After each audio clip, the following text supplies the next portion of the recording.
കൊച്ചേട്ടന്റെ കത്ത്. ഒറ്റയ്ക്ക് ഒരു ഉച്ചത്തിൽ സ്നേഹമുള്ള ഡിജിറ്റൽ കൂട്ടുകാരെ. ഒരു തെളിഞ്ഞ പ്രഭാതം.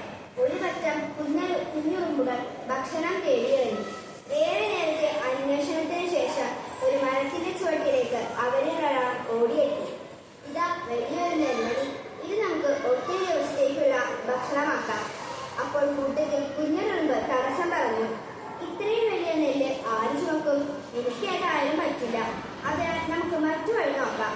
അപ്പോൾ അവരിൽ മൂപ്പനുറുമ്പ് പറഞ്ഞു, നിനക്ക് ഒറ്റയ്ക്ക് ഇത് ചുമക്കാനാവില്ല, എനിക്കുമാവില്ല. എന്നാൽ നമ്മൾ ഒത്തുചേർന്നാൽ നമുക്കിത് തീർച്ചയായും ചുമന്ന് വീട്ടിലെത്തിക്കാം. അങ്ങനെ ഒരു പൊതു ലക്ഷ്യത്തിനായി അവർ ഒത്തുകൂടി. കുറെ പേർ മുമ്പേ പോയി വഴിയൊരുക്കി. പിന്നാലെ ഒട്ടേറെ പേർ ചേർന്ന് ആ നെൽമണിയുടെ ഓരോ ഭാഗം ചുമന്നു. സാവധാനം ഒരേ താളത്തിൽ അവർ മുന്നേറി. ധാന്യത്തിന് അതേ ഭാരം അപ്പോഴും ഉണ്ടായിരുന്നു. എത്താനുള്ള ദൂരം തന്നെയായിരുന്നു. എങ്കിലും ഉറുമ്പുകൾ ലക്ഷ്യം കൈവെടിയില്ല. ഒരാൾ മടുക്കുമ്പോൾ മറ്റൊരാൾ ആ ഭാഗം വഹിക്കും.